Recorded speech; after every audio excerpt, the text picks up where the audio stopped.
I have a great panel here with Lifetime's movie Patsy and Loretta, which is just terrific. And we're going to talk about that today with, first of all, the producer, Neil Marin, Emmy winner. He's done so many great movies, musically and otherwise. Welcome, Neil. Thank you.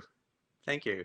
And the two stars here who play Patsy and Loretta. Patsy Cline, first of all, is Megan Hilty, wonderful Broadway, movies, television, everything. And of course, Jessie Mueller, who plays Loretta Lynn. Tony winner and so many shows. I've seen you on Broadway so many times. I'm so excited to have you here at Contenders to talk about this movie. And it's so interesting, Patsy and Loretta. Neil, tell me how this came about, because we've seen Coal Miner's Daughter, we've seen Sweet Dreams, we've seen movies about them individually, but the idea of them together, who knew they had this major friendship? And it's a great movie about female friendship too, that you don't often see on television, certainly, and anywhere. Well, actually, the idea was inspired by one of the execs at Lifetime who brought it to me to see if I was interested. I did a little bit of a deep dive and I thought, there's a great story here. They touched on it in Coal Miner's Daughter to a certain extent with Beverly D'Angelo playing Patsy Cline, but it really wasn't in depth as much as we were able to get into. And then because Sweet Dreams came out shortly after Coal Miner's Daughter, they didn't even deal with Patsy in that. So with Loretta in that. So that was kind of interesting. So I thought it gave us real license to do this story. And we also had the cooperation of Loretta and Patsy Cline's family, which was really wonderful to have that rubber stamp. So amazing. I want people to take a look at what the movie is if they haven't seen it, and this will certainly get you to want to see it. So let's take a look at Patsy and Loretta. Well, hell's bells, Loretta Lynn, get your ass out here. I don't think I can. Of course you can. What in the world? This ain't me. I'm just a girl from Butcher Holler, and people only like me because I'm one of them. I go out there looking like a glamour puss, they're gonna hate me. Well, who sold you that shit? Nobody. I don't know. Hey, people like you because you're good. All this just means you take the job serious, and it is a job. Now, you want to be good at it? Well, then pull yourself together and let's go. Wow. You know, that must be a little bit daunting for you to play these two giants of country music that have been portrayed before by two giants of motion pictures, one winning an Oscar, the other being nominated. I'm just wondering, when you were approached with this project, Megan, how did that make you feel like you were going to take on Patsy Cline here? Well, luckily, I have a bit of a history of doing things that other people have arguably made iconic. So I've come to the realization that I'm going to come at this with everything that I've got, with all the research that I can possibly do, and understand that I'm not going to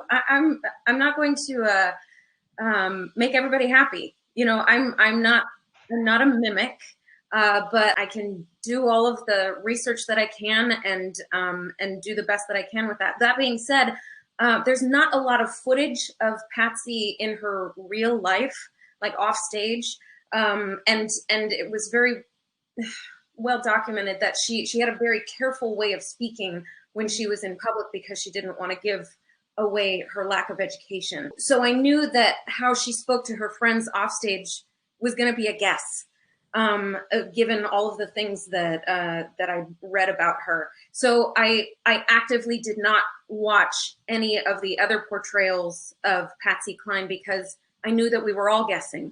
And no matter how remarkable their performances were, I didn't want to base my performance on somebody else's guess too. So since then, I've seen their performances and they're incredible, of course. But going into it, I really didn't want to include that in my research.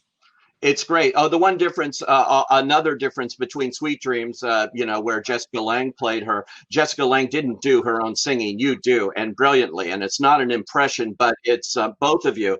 You get the sense of these two without, like doing a straight out impression. And Jessie, Loretta Lynn is still with us, is still alive and a legend. And did you actually get to meet her at all, or have you? I didn't actually. We got very, very close at the, we had a premiere in Nashville where we actually shot the whole film.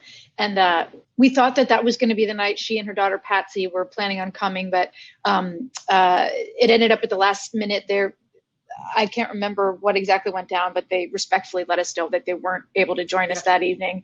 I mean, she also lives far away from Nashville. Like so I haven't had the opportunity yet, but yeah, Megan, what you said was so interesting because these are people that we know a lot of their public persona, but the film really deals so much more with their personal lives and their friendship between each other. So in some ways, I think it's great because you have that freedom to kind of extrapolate and imagine what that would be like.